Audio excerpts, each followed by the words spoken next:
Ladies and gentlemen, please welcome co-founder and chief brand officer Away, Jen Rubio, in discussion with Skift president Carolyn Cremens.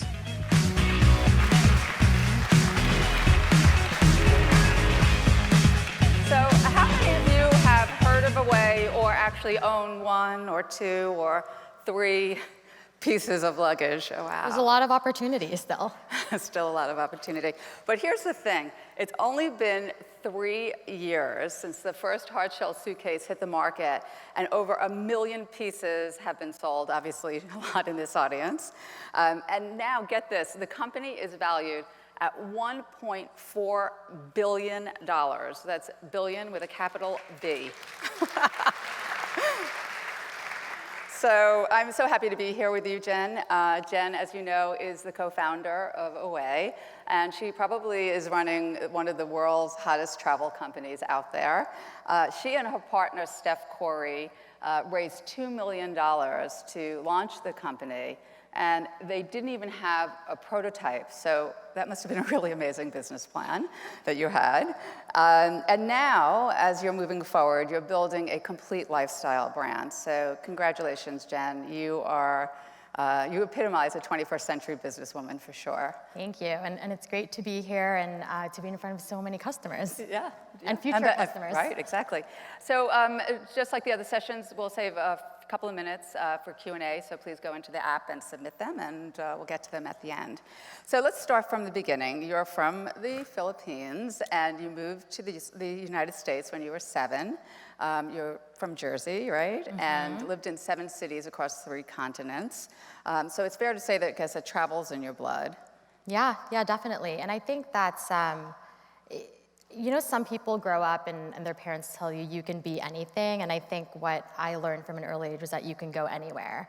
And, you know, people ask me all the time, like, why did your parents move from the Philippines to the US? And I'm just like, I don't know, I never even thought to ask. It was just like such a natural part of a change in our lifestyle. Yeah, well, I mean, just I think the experience of being all over the world and living all over the world, you get to now create product and knowing what different cultures want and all of that. But what I also love, that business is actually part of what you have, your mojo, because, you know, with a couple of clicks on the internet, you can find out a lot. And what I did find out is that Jen's first merger was a lemonade stand that she bought from a kid down the block, and that you borrowed $20 from your father. Mm-hmm. I trust that it went well and you paid him back? Not only did I borrow $20 from my dad to buy out this kid who was getting all the customers before me, because I lived in a cul-de-sac, but I then paid my brother to take over the other stand. So I had 2 guys working at 2 stands while I was hanging out by the pool. So. All right. Okay, first of all, I'm a total slacker. And secondly, you know, that's a business lesson number 1, delegate, delegate, delegate, right? Yeah. Then you went to Penn State and you dropped out, just a couple of credits shy from graduating. Your mom must have loved that. Yeah, my mom found out about this actually from a talk. Somebody sent her a talk that I did where I mentioned this, and she was like, what do you mean you didn't graduate? Okay, we won't tell her. But it's okay now. I mean, it worked out. Yeah. But you did it because you went over to Neutrogena, and it was a job you had wanted. So. Yeah, I was like that intern who stuck around forever and tried to turn it into a real job, and I just stayed, and nobody ever questioned why I didn't go back to school. But you know what it was? I think there's like a larger theme of me not really tying things in my life to specific milestones. So it wasn't about getting a specific degree or getting a specific job, or even with Away, you know, raising a specific amount of money or hitting revenue. It's just about following my curiosity and doing what naturally feels right, and that really felt right at the time. Yeah, business lesson number 2. Follow your curiosity, right? So you did have, after Neutrogena, you went on to become head of social media at Warby Parker, and then you were global innovation director over at All Saints, which are both hot disruptive brands, and now you're totally disrupting the luggage business. Now you didn't know anything about luggage before coming into this space. Why did you do it? How did you get there? What made you start this company? So the idea for Away actually started with a broken suitcase. You can also find that out on the internet. But I think what really excited me about it was that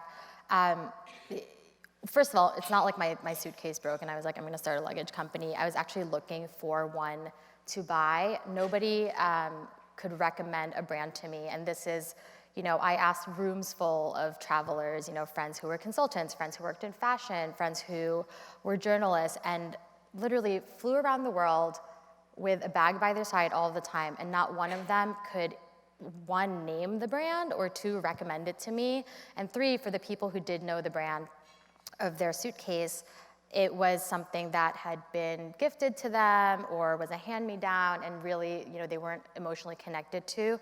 So as a brand and marketing person, that's where I saw the real opportunity, and that's what I was excited by. I saw an opportunity, not for a luggage company, but for a travel product brand that actually talked about travel and actually talked about, tapping into the emotional part of it and what gets people excited. And it was a big vision for a company that was really just gonna start out selling luggage. And really for the first year and a half of our existence, all we sold were polycarbonate suitcases in a few different colors. But when my co-founder Steph and I decided to start the company, we realized that there was an opportunity to go into very crowded, commoditized product markets like luggage, and create something, one, that was really special just from a product perspective, so having a great product is just table stakes, but two, just build a larger brand around that gives us permission to really do anything in the travel space. Which you are, which we'll get to in a minute, but I just want to pick up on something you said, which I think is a difference maker, and it's emotion. And actually, you once said that the difference between a good product and a good brand is emotion. And you go on any of the social channels, and you see users who are putting up pictures of their dogs in their luggage. I think we were going to try to call up some of the shots, but the kids carrying it. And I mean, these are consumers who are super emotionally invested in your brand. So what are you doing to get that emotional connection? So it may surprise some people to hear that as a luggage brand starting out, we strategically chose not to partner with other travel brands. And I think doing that meant that we had to go where our customers are. I don't know where you're getting these photos. These are amazing. I do my homework. And I think by choosing not to go directly to hotels and airlines and other established brands in the travel space, it really forced us to be creative about how we got out there and who we partnered with. And that's why I think when people talk about Away as a lifestyle brand, it really resonates. Because if I had told you 5 years ago, before we started Away, that one day a luggage maker and a bakery would do a collaboration and it would sell out in a day, you would be like, what are you talking about? But we just launched a collaboration with this New York-based bakery flower shop. It had, I think, 40 different press hits. It sold out almost immediately. There are thousands of comments on our Instagram about, when those colors are coming back. And I think all of that that's just one example of how it kind of captures the public's attention in a different way. If we think about our product and put it right in front of people, not just when they're on their trip, but gets it out there in a way that they're thinking about it all the time, I think that's where you can really capture the emotion. Yeah, well, gosh, you do it so well. The bakery, what is it, like Away cookies or something we're going to start? So actually, if you guys don't know about Flower Shop, it's this incredible bakery downtown. I met the founder, Amira, on a plane. Of course. And we were sitting next to each other, and we were actually just joking. We were like, imagine a photo shoot with really bright colored suitcases and sprinkles coming out of them, because when you cut her cakes open, the sprinkles come out. And it turned into a collaboration. It actually has been one of our most popular collaborations to date. And if we think about other partnerships we've done, again, they're not with travel brands, but they're with other beloved brands or celebrities like Karlie Kloss or Dwayne Wade. We've done collaborations with both the NBA and the Minions franchise. So I think there's just a really broad spectrum of where travelers are, what they're thinking about, and where we can play. Yeah, that's fantastic. Do you think, so is social media the driver? I know there's, obviously, you are using many channels to communicate your marketing, but do you think social media, and I ask on behalf of the audience, is that a difference maker to tell a brand story? Is that the best place to tell the story? It certainly makes things easier. Word of mouth and so not social media, but word of mouth and referrals are about how we get half of our customers. And yeah, so nearly 40% of people come to Away just through like a referral program or like specifically say it's word of mouth. And then obviously social media is on top of that. But we kind of have this, this filter at Away, and we've had it since the beginning of, if we do something, it has to be good enough where someone will talk about it with friends or family over drinks that night. And that sets a really high bar for what you're doing, and if it's worth talking about. And then obviously how social media plays into it is if it's worth talking about there, then it's worth a story on Instagram. And but we just have this, like, it's in our DNA to make things inherently shareable, and I think that's been a big part of our momentum. Yeah, definitely. You know, I want to get to you're growing so quickly and expanding in two ways. One, through your distribution with retail, brick and mortar stores, and also through the product line. So let's start with the product lines, which I'm super excited to hear about. But my question is that luggage is a $32 billion industry, right? And you're just scratching the surface, and you are onto something huge. Like, why not stay focused on that as opposed to expanding into other areas, which we'll get to? Yeah, one, I think if we just stayed focused on luggage, like the 7-year-old lemonade entrepreneur in me would be very bored. But I think the way we think about it is that we really had this vision for it to be a travel brand. Over the first few years, we focused on luggage. We've become very good at designing and making and selling and distributing our own luggage. We're still 100% direct to consumer. Which I think has helped a lot. Like, that business model is so crucial for us in getting customer feedback. But as we get that customer feedback, and as our customers are talking to us about literally everything they need and all of the travel pain points they have, they're coming to us with problems that they want us to solve. And we think that not only do we have permission to solve those problems, but that we're equipped with the insights to do it in a really meaningful way. So in the beginning, we thought a lot about our share of the luggage industry, which is growing, but there's still a ton of opportunity. You know, every time I go to the airport, if I'm with someone, they'll point out how many Away suitcases there are, and I point out how many people don't have it. So I know there's opportunity there, but we think a lot about share of suitcase. So if we can do what we did the last few years in the luggage industry, with everything else that a customer packs in their bag, then that will make us like a true player in like the travel goods industry. And if you think about the new categories that we're going into, apparel and consumer product goods and wellness, those are very crowded industries. Anytime I mention that and people don't understand the strategy, they're like, you're crazy. You're going to a space where there are thousands, if not millions of products and SKUs available already. It's super crowded. There's no brand affinity. Well, that's exactly what we saw in luggage.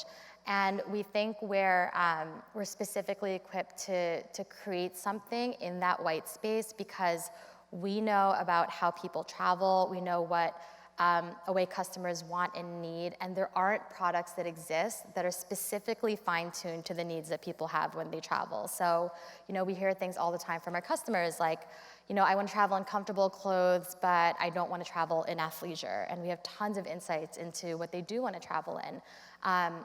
Or there are people who are very into like their skincare regimen, but everyone knows that when you're on a plane, your skin is more dry, or your sleep habits change when you travel. So we're armed with that data, and we're going to create products to solve those things. So you're using mostly data to drive the product development? Yeah, data and insights, and also just like our gut instinct of who the Away customer is and what they need. Yeah.